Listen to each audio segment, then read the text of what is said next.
नमस्कार, मी मोहिनी सोनार. आपण पाहताय टीव्ही9 मराठी. बुलेटिनमध्ये टॉप 9 बातम्यांचा आढावा घेणार आहोत. सुरुवात करूयात काही राजकीय बातम्यांनी. सध्या शरद पवारांनी एक मोठा गौप्यस्फोट केला आणि त्यानंतर काहींच्या प्रतिक्रिया समोर येतात. पाहूयात कुणी काय म्हटलंय. विधानसभा निवडणुकीवेळी 2 माणसं भेटली, 160 जागा निवडून आणण्याची गॅरंटी देत होते. मात्र मी आणि राहुल गांधींनी हा मार्ग नाकारला. शरद पवारांचा मोठा गौप्यस्फोट. राहुल गांधींसारख्या कपोलकल्पित कहाण्या आता शरद पवार सुद्धा सांगू लागलेत. पवारांवर राहुल गांधींच्या भेटीचा परिणाम झालाय. पवारांना 2 माणसं भेटल्याच्या दाव्यावर मुख्यमंत्री फडणवीसांची टीका.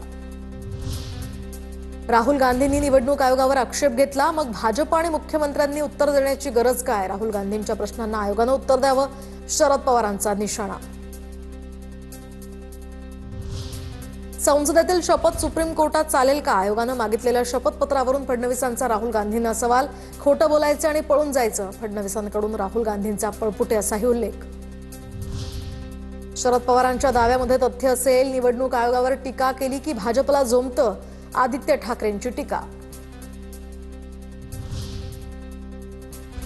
मतदार यादीतील धांदलीसाठी 2 व्यक्ती पवारांकडे आल्या होत्या. 160 जागांवर मतांची फेरफार करण्याबद्दल सांगितलं, जितेंद्र आव्हाडांचाही दावा.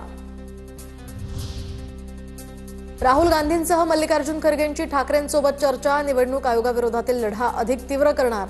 आयोगाविरोधात 11 ऑगस्टला इंडिया आघाडीचा मोर्चा. संजय राऊतांची माहिती. 11 ऑगस्ट रोजी इंडिया आघाडीचा मोर्चा केंद्रीय निवडणूक आयोगाच्या कार्यालयावर धडकणार. राहुल गांधींच्या मतचोरीच्या दाव्यानंतर देशभरात निवडणूक आयोगाविरोधात वातावरण तापण्यास सुरुवात. शिर्डी मतदारसंघामध्ये सुद्धा मतदार नोंदणी घोटाळा झाल्याची माहिती. तर आयोगाकडे माहिती मागून सुद्धा ती दिली नाही. बाळासाहेब थोरातांचा आरोप. तर स्वतःचं अपयश झाकण्यासाठी थोरातांचं बेताल वक्तव्य. विखे पाटलांचा पलटवार.